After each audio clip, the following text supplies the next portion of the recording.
Hello, everybody, and welcome to the Rise Above Justice Movement podcast. My name is Zachary Mallory, and I am the host and founder of the Rise Above Justice Movement and the Rise Above Justice Movement podcast. Today, I would like to give a very broad viewer discretion as advised due to the nature of topics in which we will be discussing. Today, I am joined by my good friends and somebody that I admire and somebody that I deeply look up to, not just on social media, but in life as well. Priscilla is a keynote speaker, certified trauma informed life coach, and trauma survivor who empowers others to become cycle breakers. Her life purpose is to help others heal from trauma, overcome limiting beliefs, and create their ideal lives. Without further ado, Priscilla, welcome to the Rise of Justice Movement podcast. Feel free to introduce yourself. Thank you so much for the warm and loving welcome. I'm really happy to be on here today. And yes, I'm Priscilla Maria Gutierrez, known as the Cycle Breaker Coach on social media. And I'm very passionate about helping people just really love the life that they live. Absolutely, and we've been interacting on social media for close to a year now. That's really hard to believe, but it's been close to a year, and you just wrote a book, and it's available now on Amazon, right? Correct, yes. And the name of the book is called Break the Cycle Before It Breaks You, Unlock the Mindset That Sets You Free. What Yeah. inspired you to write this book? Walk us through your journey, walk us through the inspiration behind it, and tell us who Priscilla is. Yeah, for sure. And before I answer that, I want to say that the admiration and appreciation is mutual.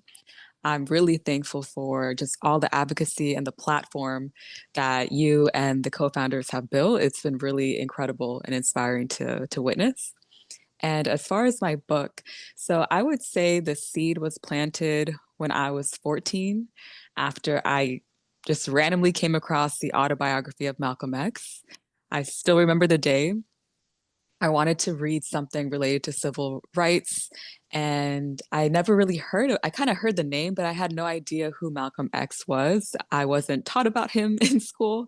And so I remember asking my dad about it. He's like, "Yeah, you should read it, and let's talk about it after you read it."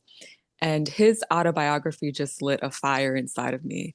I just never read something like that, where someone is just so unapologetic, so honest, owns their trajectory, their story, their lived experiences, and stands in it. And I knew after reading that book that one day I wanted to do something similar, but I kind of lost focus of that dream. By the time I was 14, life just happened. And so I didn't really revisit that dream until after law school. So, very long time afterwards. And even me going to law school was out of a love for people and social justice and Black and Brown empowerment. But when I went to law school and experienced it, I did earn my Juris Doctor, but I knew even before I graduated, this is not my path. And so after law school, that was really the time that I focused on myself, because I no longer was striving after a degree. I always knew as a little girl that I was going to go to college and grad school, because that was ingrained in myself and my brother from my immigrant parents. Education is the ticket out of poverty, it's the ticket to freedom, etc. And so there was just no question of going to school. And so after I kind of fulfilled that, I was like, wait, now what? For the first, 24, 25 years of my life, I knew high school, college, grad school. And now for the first time, it was like, now what I do? Like, there's no more degrees or schools to apply to. And I had to really sit with myself and look inward, and to couple that kind of epiphany and self-awakening with trauma that had not been resolved, with a very unhealthy relationship that I felt trapped in. It was like a recipe for an internal revolution. And so that looked like me not taking the bar, making that decision that no, I know this isn't for me, and I'm going to stand on that. But now what? Like that was a great decision that I did, but now what is the next step? There wasn't a clear path. And so I had to make one. I had to make my own path that made sense to me. And trust me, there was understandably family and loved ones questioning, what are you doing? I mean, thankfully I had a scholarship to go to law school, so I don't feel as bad, but why do 3 years and, such an investment to ultimately choose not to practice law? And I'm okay with that. I'm okay with that because I chose my truth and my authenticity, and I chose a calling. Even though I didn't know what that meant or what it looked like, there was this inner force telling me that's not the life you want. That's just not the life for you. I need to be able to express myself. I need to be able to empower people how I want to empower them using my talents and my skill set. And I knew that personally, it wasn't through being a legal counselor. So it took some time to kind of figure out what that looked like for me. So I did different jobs, some in the nonprofit world. I did work at a law firm, actually, ironically, in a non attorney role. And then when I was in Michigan, I spoke for the first time professionally as an advocate for NAMI, the National Alliance on Mental Illness. And, it's a small stipend whenever you speak for them. So it definitely was nothing about me is money motivated. It's always been impact. And so I knew that after I spoke at the different high schools and community centers, that this is my purpose. And I knew that even as a 14-year-old, I knew that my purpose is to be outspoken, is to help other people on their healing journeys. But I just lost myself along the way. And so once I started to speak and I saw, like, oh, this is something that comes naturally to me, ironically, because I was very, very quiet growing up. But the more that I was authentic with myself, the louder my voice got, the more confident I felt in myself. And so after NAMI, pandemic hit, all that. So a lot of time for reflection, a lot of time for healing, self growth. I am someone who lives with lived diagnoses such as OCD, borderline personality disorder, and PTSD. And I've definitely invested a lot into that healing, a lot of tears, a lot of sitting with super uncomfortable feelings and memories because at different points in my life, they were consuming me. So that's another reason that I didn't really have that ability to look inward and identify sooner who I am, what are my values, what are my dreams, because I was under a fog of pain from trauma, from mismanaged symptoms, from mental health conditions.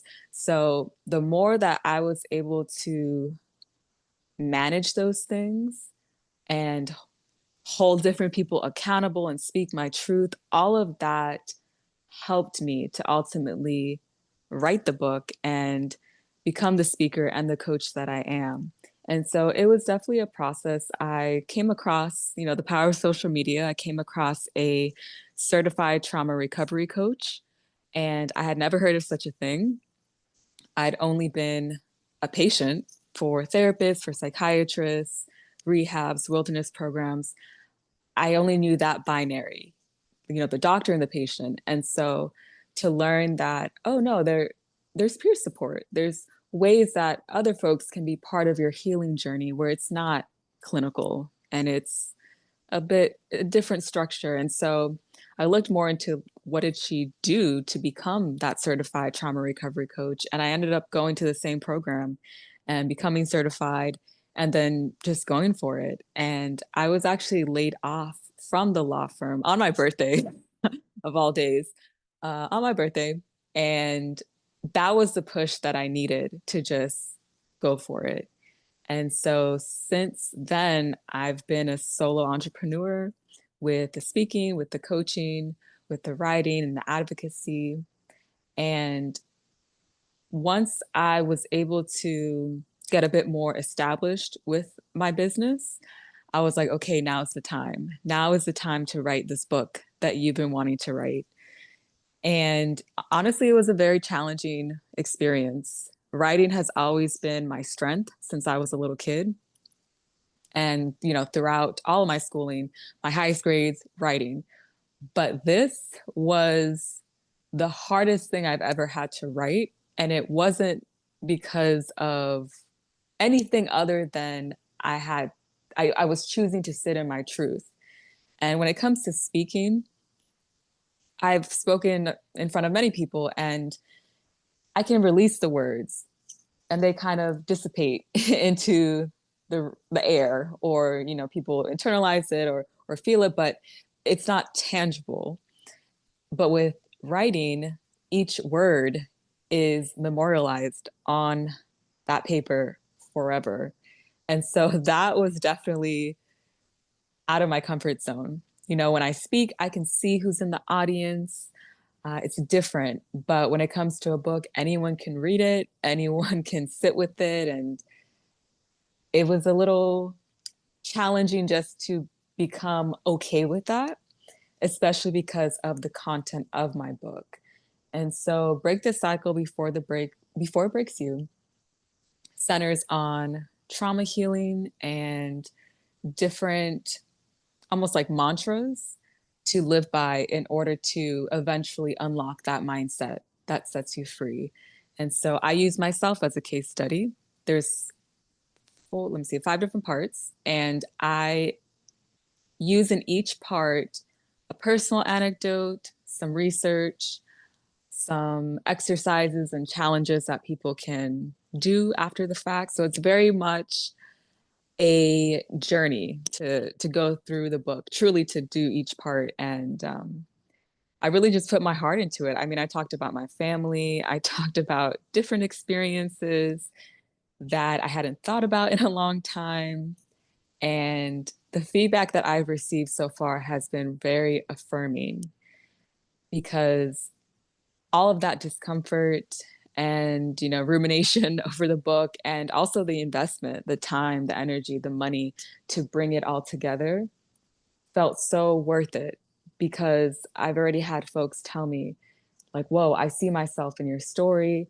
I haven't talked to anyone about this except for maybe like so and so, and to see that you've also experienced it, and just so many things that made me feel like, yes, this is what I'm made to do, is to be an example that inspires others to take action. And so it was definitely, I want to say maybe like a 2-year journey, honestly, to really finish it. Shout out my speaking agency, Greek University. I published through them, and they were helpful in kind of just helping me keep the ball rolling, because it's very easy to stay kind of stagnant. And so I'm just super excited for more folks to read it. I really want it to get in the hands of people that need to read and know that they're not alone, know that they're not broken and they're not crazy and they're not weird and they're not all these different things that society often tells survivors, and tells people of color, and tells people that are neurodivergent or gender nonconforming. There's so many messages, and I just want like a safe space where here you are and you're loved, and here are words from my heart that I hope will be comforting and help you along with your journey. Absolutely. And you mentioned about Malcolm X at the beginning of this, and one of my favorite quotes comes from Malcolm X, and it's about freedom and self-determination. Quote, nobody can give you freedom. Nobody can give you equality or justice or anything. If you're a man, you take it. This quote sticks out to me on a number of, for a number of different reasons. But one of the other ones is if you don't stand for something, you will fall for anything. Hmm.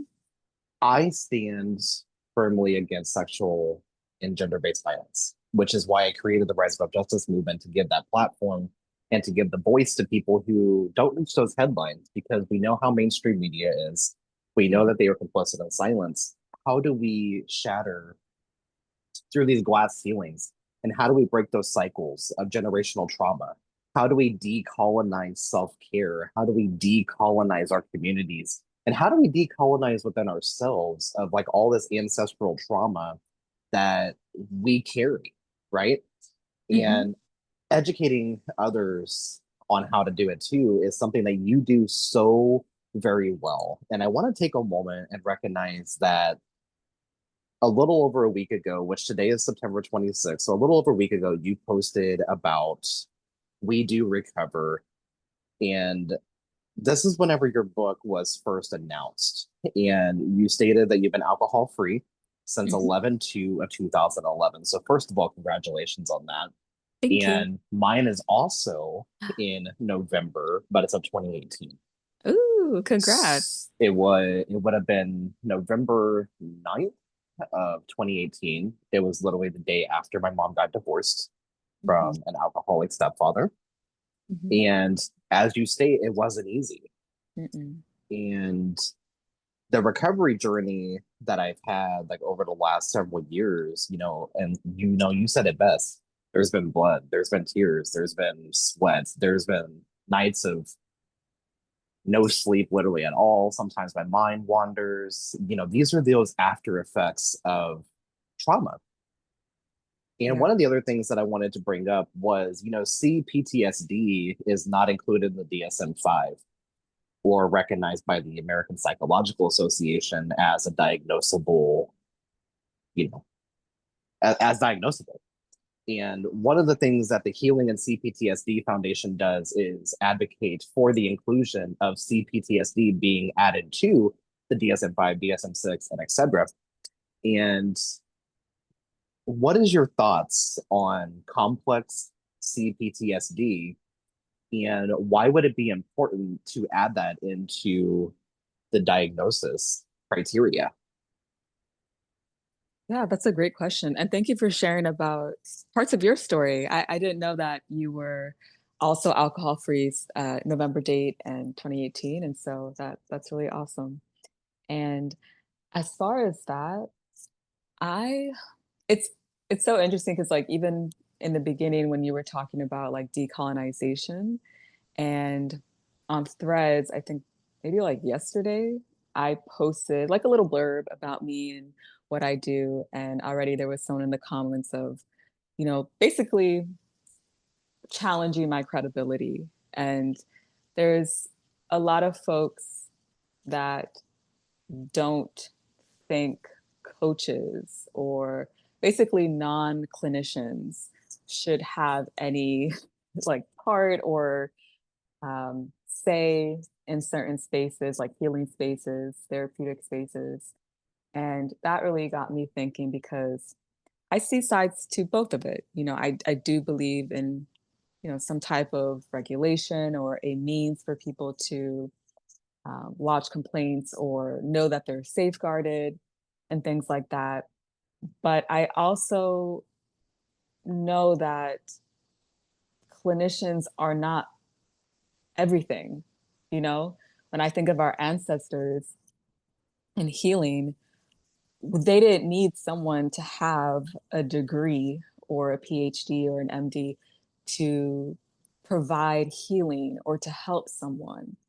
And I think of just my own experiences. Honestly, I've suffered secondary harm from more than one therapist that I'm like, in the time that it happened, I except for one of them, I really just took it because I thought, well, they're the doctor. They're the ones with the uh, degree. I'm the one who's so like, has all these issues.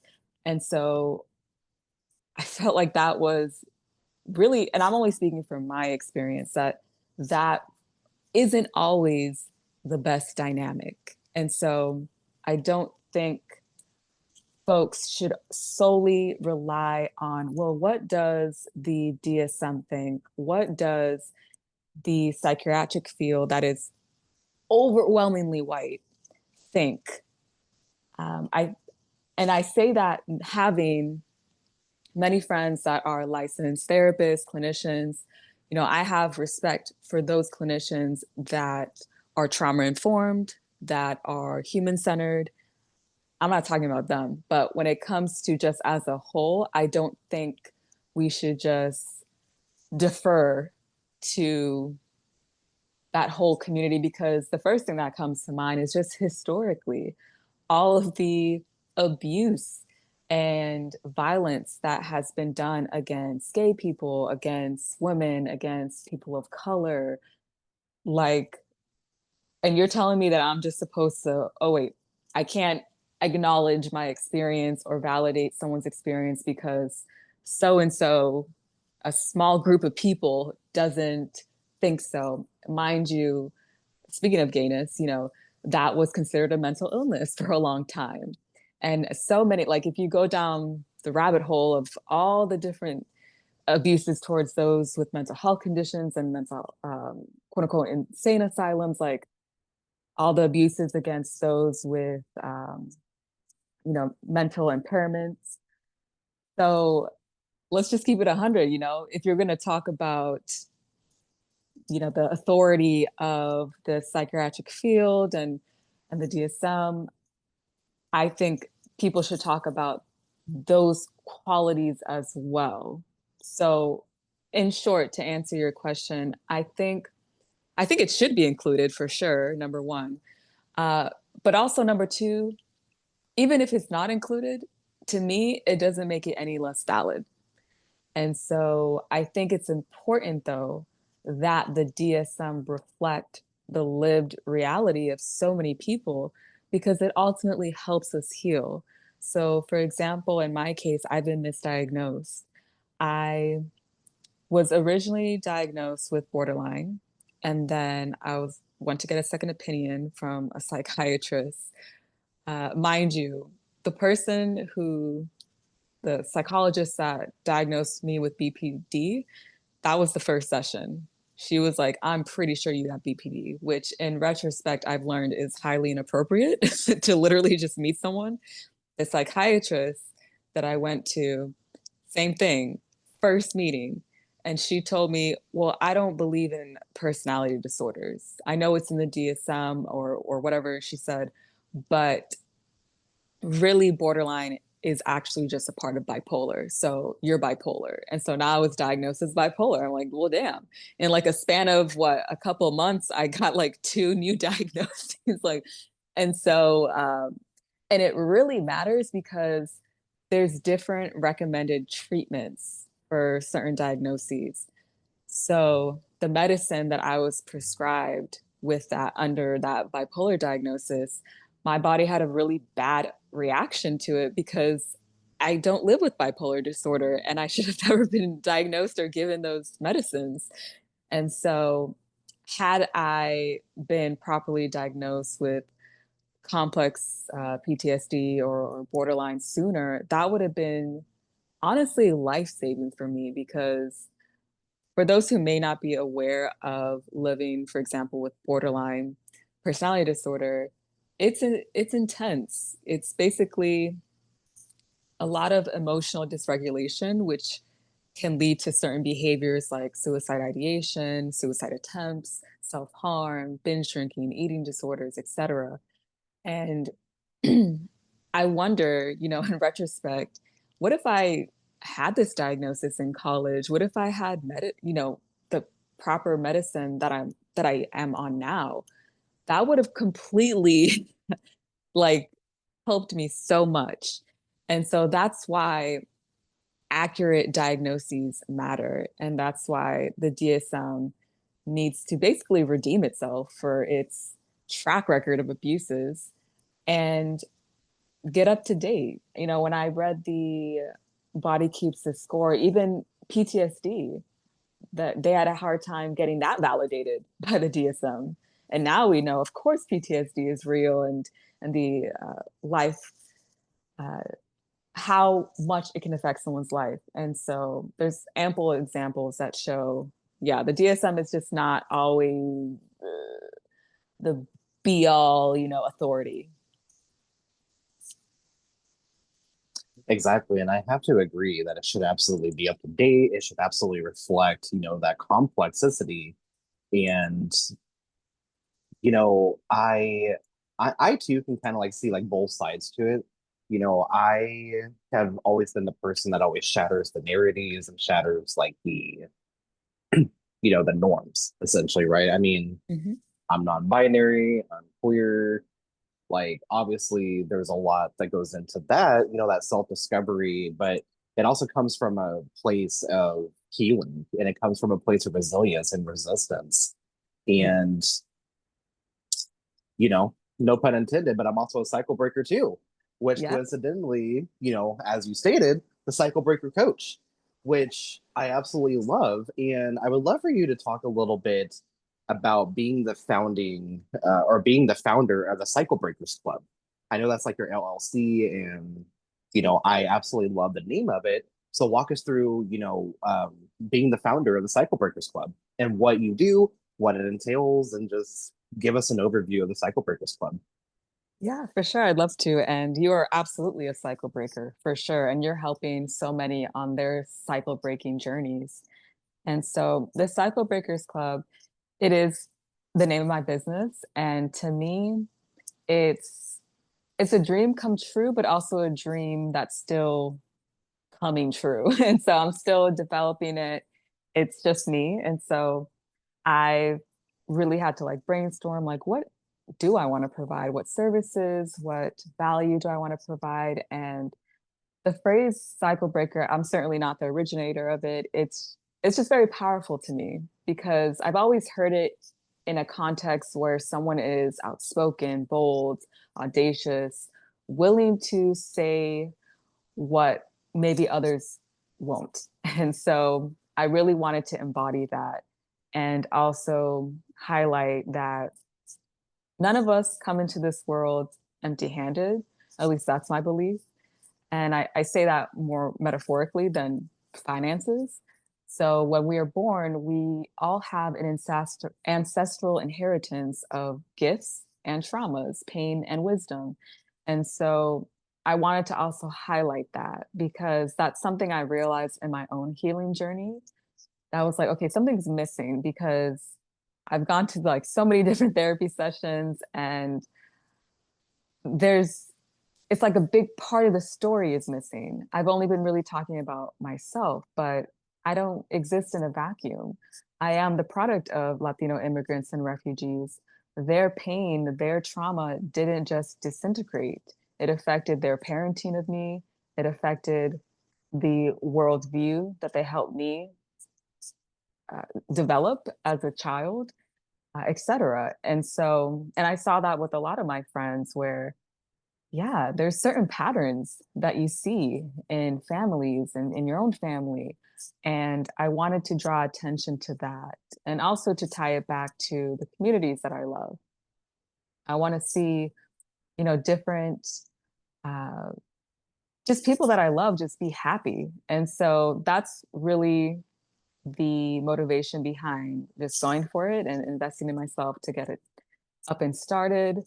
As far as what I provide, it's all online as of now, but it's coaching services, speaking services, and those are the two main ones. And so with the coaching, I provide, cycle breaker coaching program, which is one-on-one private coaching. I'm also experimenting with developing an online community of the same name, Cycle Breakers Club. Currently, it's housed on Substack, and that's going to be a space where I will continue to provide long form posts as well as their version of kind of like tweets.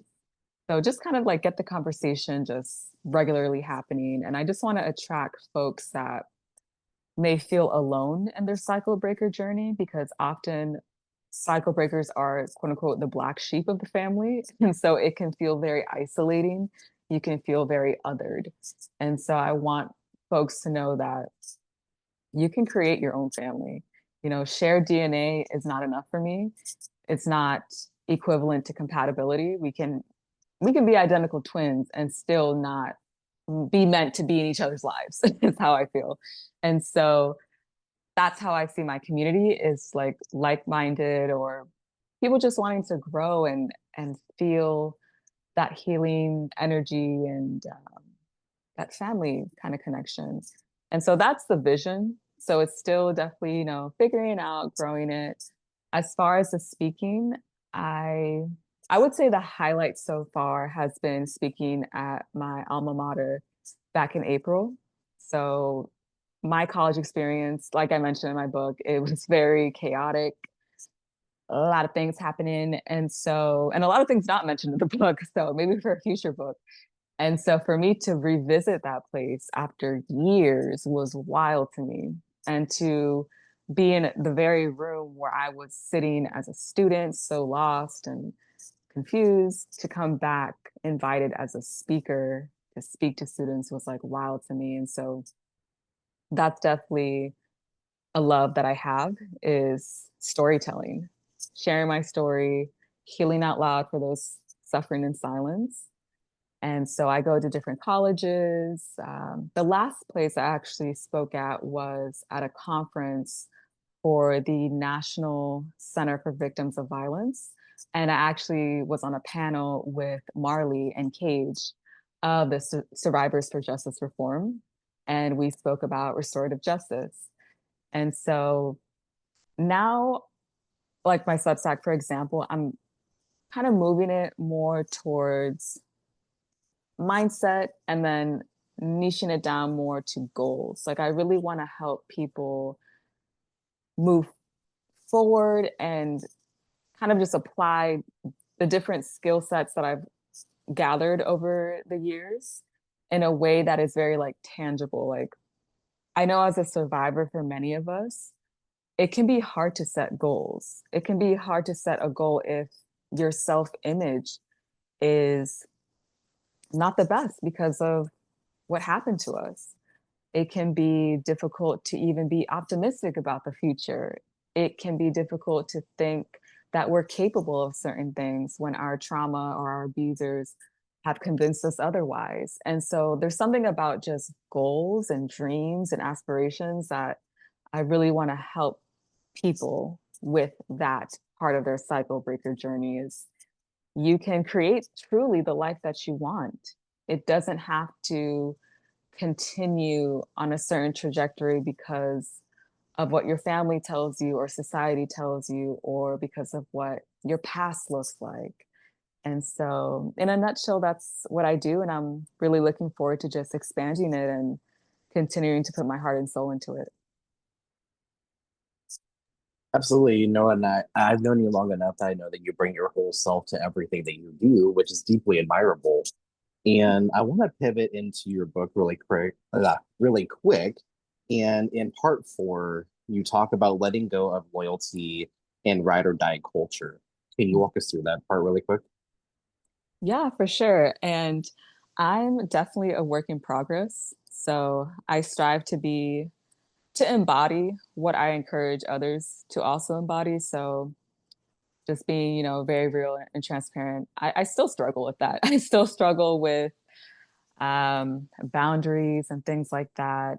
But as far as that part specifically, I speak to my culture and to my upbringing. So my father's from Nicaragua, my mother's from Ecuador, and I I'm the proud daughter of two Latin Americans that came to this country not by choice, uh, for different reasons, and they brought with them their culture. So part of the Latin culture, at least for many households, is different cultural scripts, like Marianismo, which refers to essentially women embodying the spirit of the Virgin Mary under Catholicism. So, for example, being self sacrificial, being subservient, very submissive, things like that. Some other cultural scripts are machismo, where men are very much centered and they're supposed to be the providers and the leaders, and they're the ones who call the shots. And another one is familismo, which basically puts the family unit above the individual. So you need to do things that benefit the family's well-being. That also includes protecting, quote unquote, the family reputation and things like that. And so I had to really, because I was brought up with those cultural scripts, that looks like me being very of service to others, which that is my love language. It is acts of service. And so it's okay that I have that as my love language, but there's been different times in my life where I was willing to put myself on fire to keep someone warm, was willing to be the rehabilitation center for a man that wasn't even worthy of all that emotional labor. And so many different examples throughout my life where I didn't put myself first. I didn't practice boundaries. I also didn't really know how to practice boundaries or have a voice to even set those boundaries. And so I honor that as well. And so the thing about that off-brand loyalty is it's almost glamorized. It actually is glamorized, I would say, in my experience, with different songs, novelas, things that were taught inside the household. It's like, I've always known since I was a kid, you ride or die for your family. You do the most for your family. You sacrifice, we're in this together type thing. But I had to learn that, wait, loyalty is not the same as codependency, enmeshment, having a complete lack of boundaries, not being able to be yourself, things like that. Because I saw different examples of that in my extended family where I'm like, I thought that was like normal. I thought like, let me think of an example. Like, for example, one of my relatives is also queer and they were never allowed to be themselves. It was very apparent that they were queer. So it was just like this ridiculous open secret, but they could not be themselves because an elder in our family was homophobic and would not allow any of her kids to be queer. And so I thought, oh, okay, so that is loyalty. You know what I'm saying? Like that's how even that person framed it. Like, no, I won't do that to my loved one. I won't cause them that pain. I won't cause them that embarrassment. Like I won't live out loud until they pass because just out of respect for them. And I never agreed with that. Like, let's be clear, like I never agreed with that. The more that I aged and realized more and more, like it would make me angry. Like, how is this happening? How is this allowed?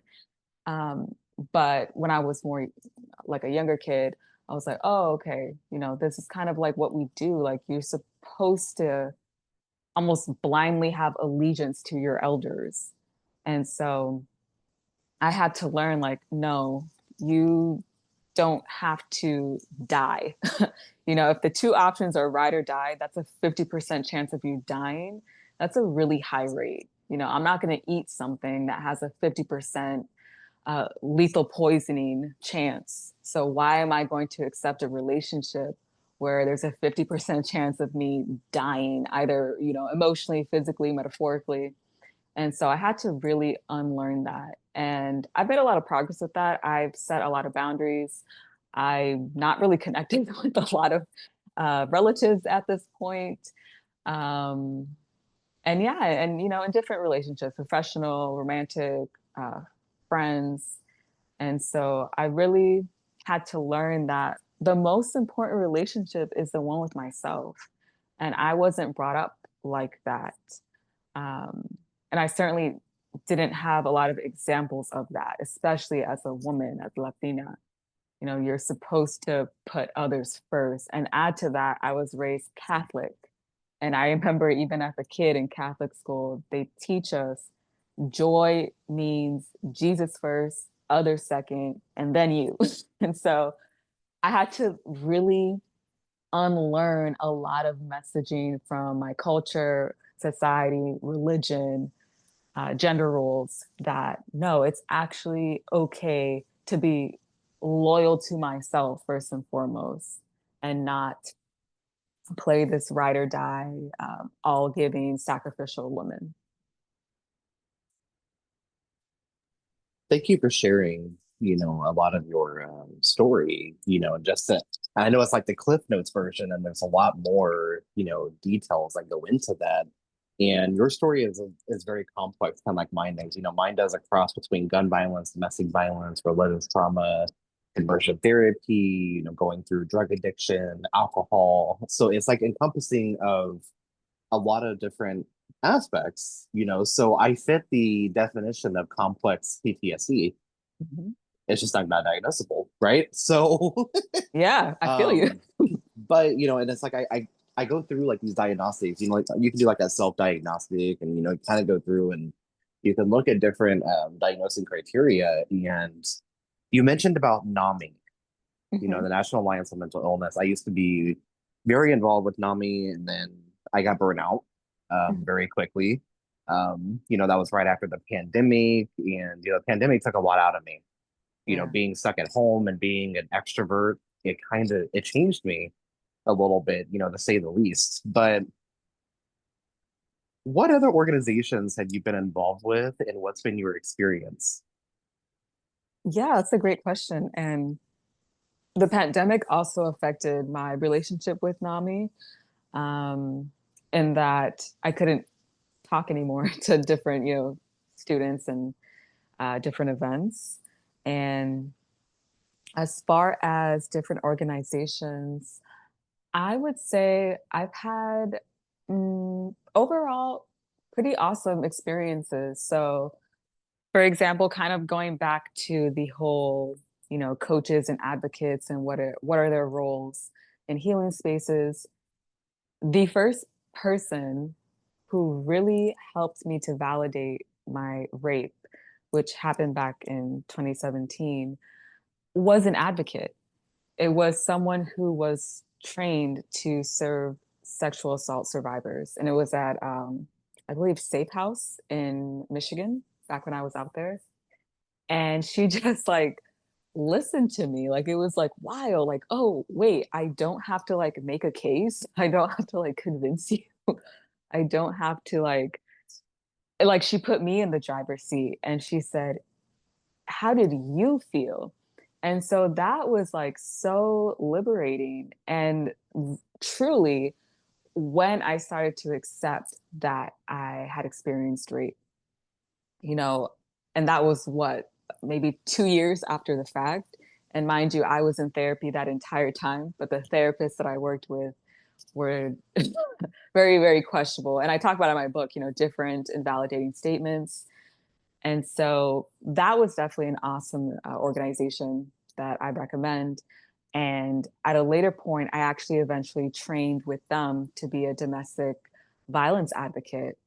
And I was able to volunteer and co facilitate a domestic violence support group inside of a women's prison back in Michigan.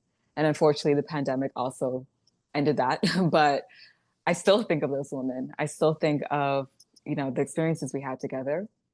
And so that safe house definitely stands out to me. Trauma informed, just treating people with respect goes a long way. Another one that I want to shout out is the Sober Black Girls Club. And so they are phenomenal. And Katie is the one who founded the club, and it centers on alcohol reduction or abstinence. Basically, whatever your journey is, you're welcome, or even just curious. And I eventually began co hosting on Tuesday nights.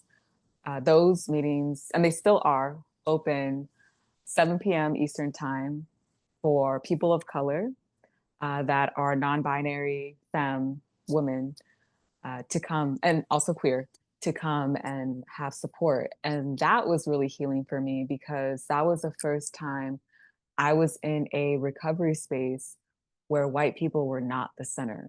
Like I had never experienced that before because the wilderness program, the intensive outpatient program for alcohol, the eating disorder treatment program I went to, the therapist that I saw, like it was all very white.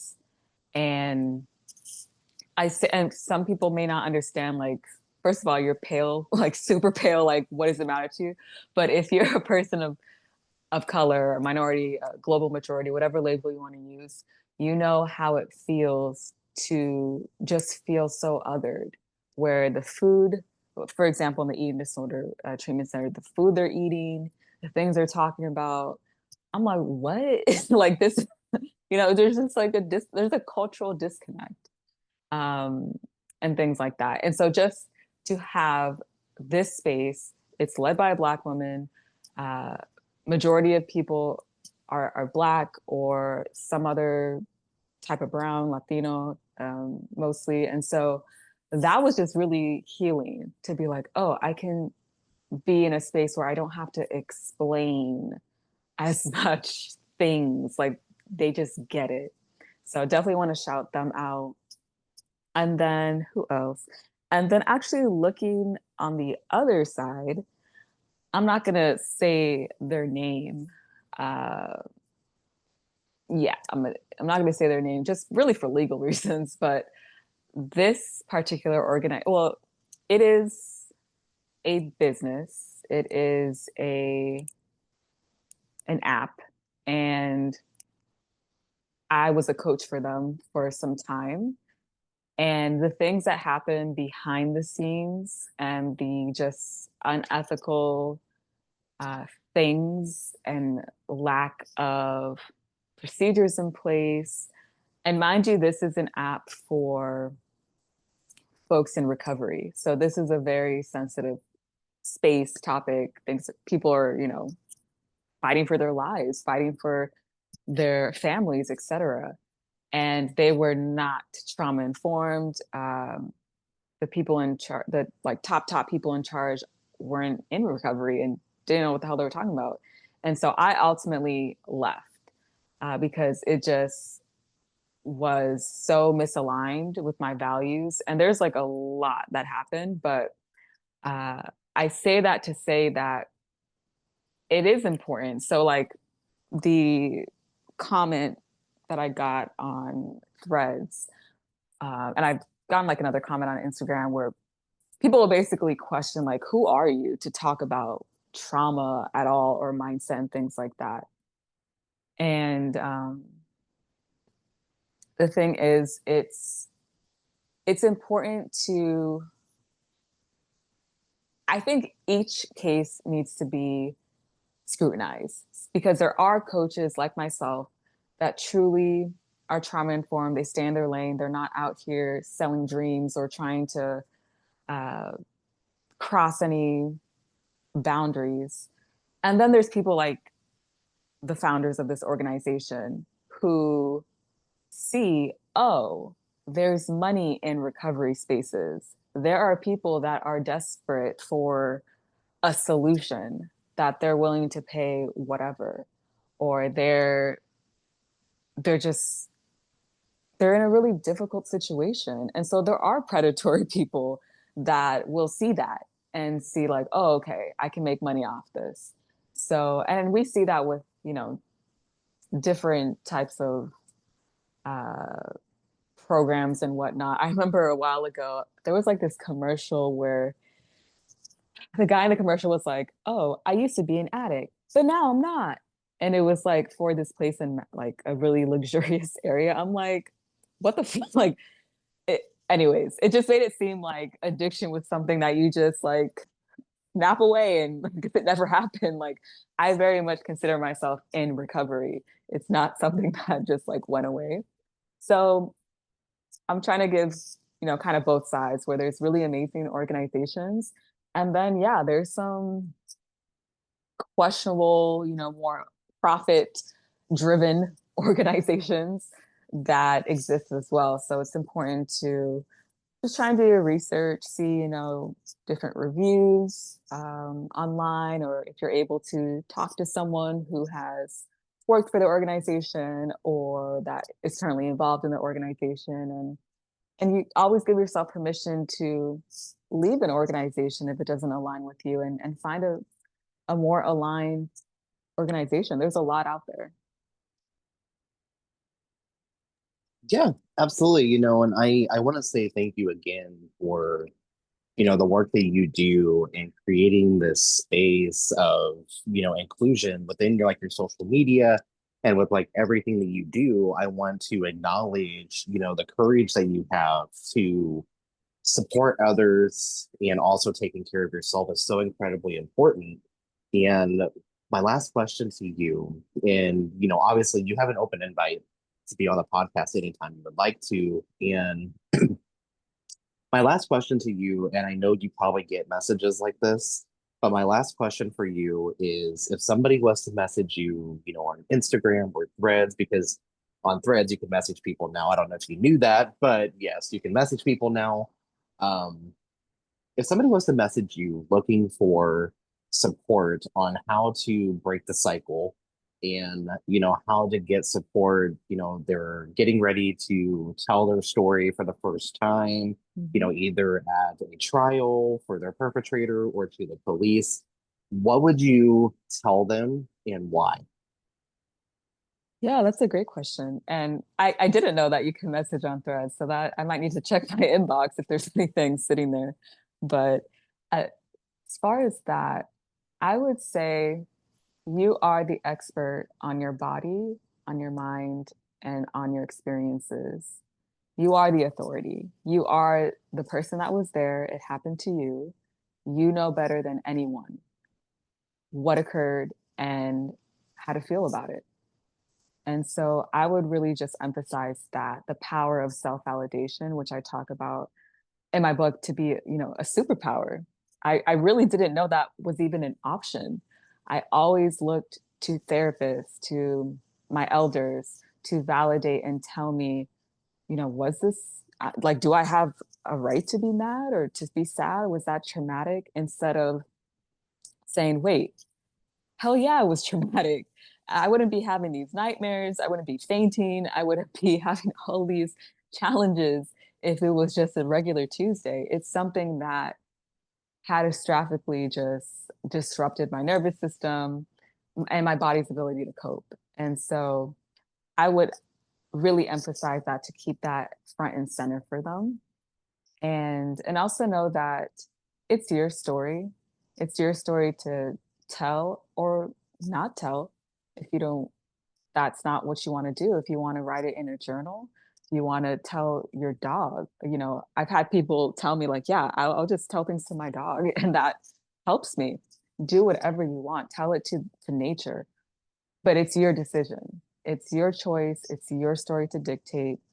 And know that like even for someone like me, and I appreciate you just really recognizing and seeing and hearing me on social media when I share parts of my story, because as I mentioned previously, I was very, very quiet growing up. And it's not because that's really my personality. I am very chill, but it was like selective mutism, like about like that at different points in my life. And that was just trauma. That was just, a lot going on. And so if I can go from that to being someone that shares so openly, that is possible for anyone should they choose to do that as part of their healing journeys.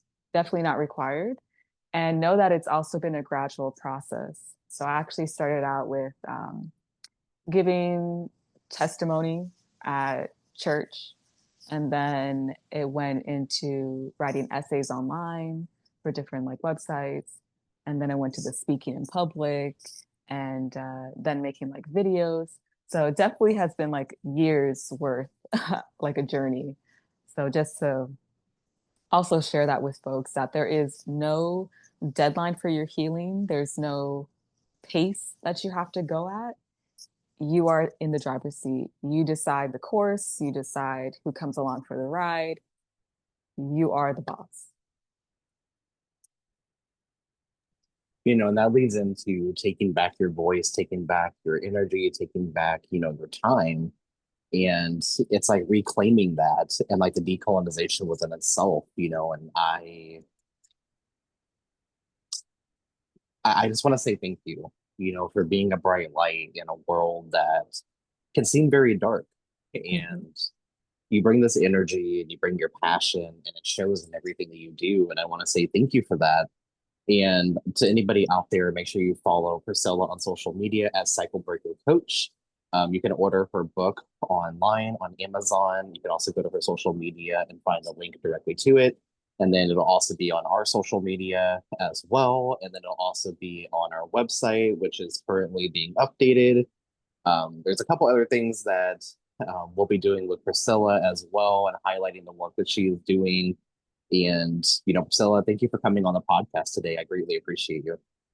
Yes, the honor and privilege is mine. Thank you so much for everything that you do. I mean, I literally check the Instagram account every day. That's like my most trusted news outlet for real, for real. So I really feel blessed and appreciate that you put so much energy in your heart and soul into amplifying voices that are so often not heard or silenced. So I look forward to our future collaborations and thank you for having me. Absolutely. Thank you so much, Priscilla. Yeah.